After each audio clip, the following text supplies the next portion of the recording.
Get your notebooks at the ready because today you are expanding your advanced vocabulary. Hello everyone, Anna here from EnglishLikeANative.co.uk. In today's lesson, I will first introduce you to 15 C1 level English phrases with their meanings and an example sentence. Then I'm going to tell you a short story, a true story, so that you can hear all those phrases in context. So let's get started.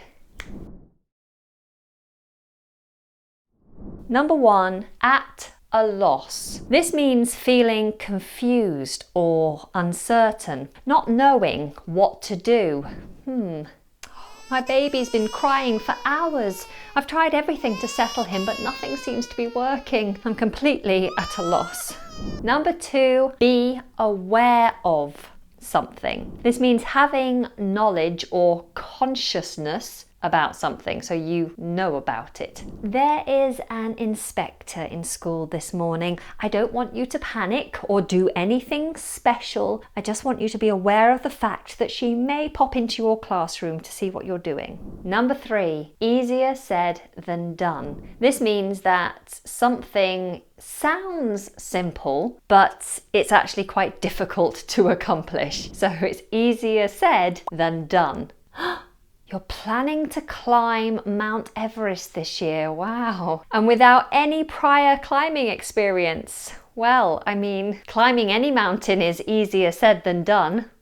Number 4 is to encounter problems or encounter difficulties. This means facing or coming across challenges or obstacles. Whoa! Now I have to climb over this huge wall! When attempting to summit Mount Everest, Roger encountered various problems from high winds to altitude sickness, but he got there in the end.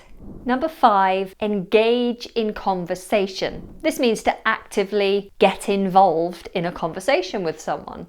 I know a lot of vocabulary, but I find that when I engage in conversation, particularly with a native speaker, I can't think of the words I want to use. And if you need to engage in more English conversations to increase your speaking confidence and active vocabulary, then consider joining my conversation club. Link will be in the description. Number 6, get your head around something. This means to understand something that's complicated or unexpected. Huh? I'm trying to get my head around mixed conditionals, but it's easier said than done. Number 7, get your hands on something. This means to get, obtain, or acquire something. I finally managed to get my hands on a paperback version of my IPA workbook. Hurrah! Number 8, have the highest regard for. This means to have great respect or admiration for someone or something. I have the highest regard for every member of my team. They have all gone above and beyond for this company.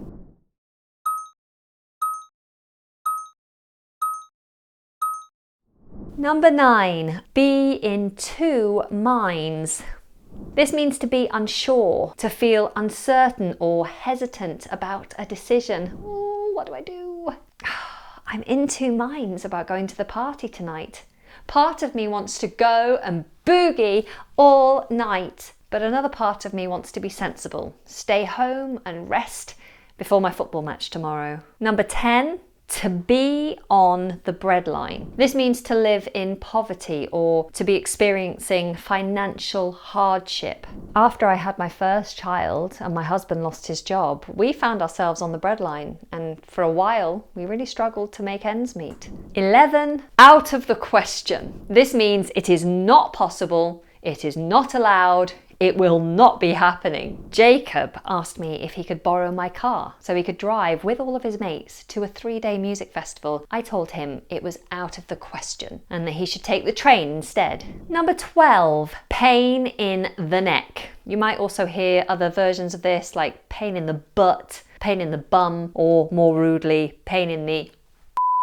This means someone or something that is annoying, that's causing you trouble. My little sister can be a real pain in the neck sometimes. She keeps asking me endless questions. Why this? Why that? Why is the sky blue? Blah, blah, blah.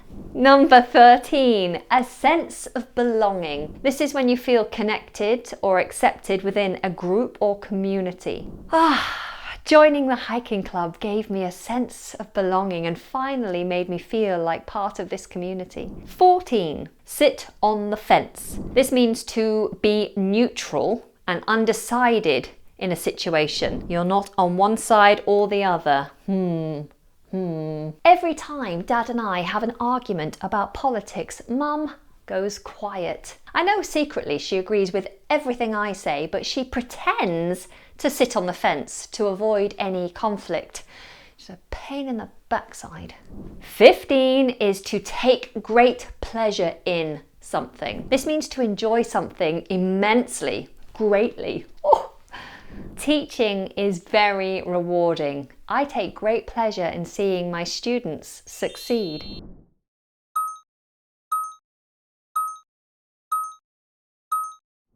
Okay, so that was our list. Now, before we move on, be sure to click the like button so I know that you're enjoying this content. Now settle down and have a listen to my monologue. Remember, this is a true story. See if you can spot any of the advanced phrases.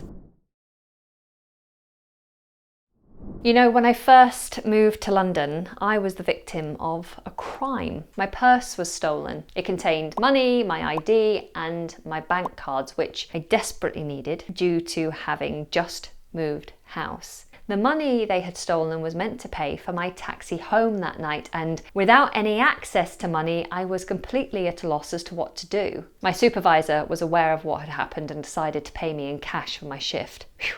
Problem solved. However, replacing my bank card was easier said than done. The bank wanted ID, which I no longer had. The whole thing was a real pain in the neck. I encountered many problems and difficulties trying to settle in London. I was well and truly living on the breadline, but giving up and moving back up north was out of the question. I was in London to be a student at the Royal Academy of Music. The hardest part was trying to find the extra money to pay for my master's course. When I'd been offered the place on the course, I was in two minds about whether to accept because I couldn't afford the fees. The answer came during a welcome event at the university. When engaged in conversation with a recent graduate, he told me of a number of trusts that offer grants to help students. I didn't think I'd be able to get my hands on one of those grants, but it was worth a shot. The next day, I wrote them all asking for help, and guess what? One of them offered to partially fund my course. At first, I couldn't get my head around it. I had never been given this kind of support before. Why would they choose to help me? I wasn't anything special, but I was extremely grateful, and without them, I would never have been able to do my master's. I have the highest regard for people who work hard to support the growth and education of others. By the time I had completed my course, I had developed a real sense of belonging in London and couldn't imagine going back up north. Though when the opportunity arose to work on board a cruise liner for a few years, I didn't sit on the fence. I jumped at the chance. I took great pleasure in entertaining passengers while sailing around the world and discovering new people and new places.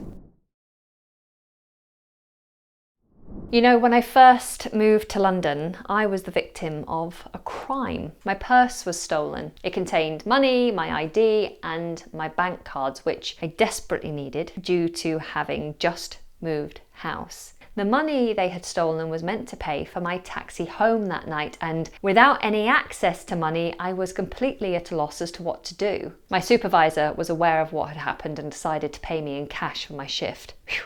Problem solved. However, replacing my bank card was easier said than done. The bank wanted ID, which I no longer had. The whole thing was a real pain in the neck. I encountered many problems and difficulties trying to settle in London. I was well and truly living on the breadline, but giving up and moving back up north was out of the question. I was in London to be a student at the Royal Academy of Music. The hardest part was trying to find the extra money to pay for my master's course. When I'd been offered the place on the course, I was in two minds about whether to accept because I couldn't afford the fees. The answer came during a welcome event at the university. When engaged in conversation with a recent graduate, he told me of a number of trusts that offer grants to help students. I didn't think I'd be able to get my hands on one of those grants, but it was worth a shot. The next day, I wrote them all asking for help. And guess what? One of them offered to partially fund my course. At first, I couldn't get my head around it. I had never been given this kind of support before. Why would they choose to help me? I wasn't anything special, but I was extremely grateful, and without them, I would never have been able to do my master's. I have the highest regard for people who work hard to support the growth and education of others. By the time I had completed my course, I had developed a real sense of belonging in London and couldn't imagine going back up north. Though when the opportunity arose to work on board a cruise liner for a few years, I didn't sit on the fence. I jumped at the chance. I took great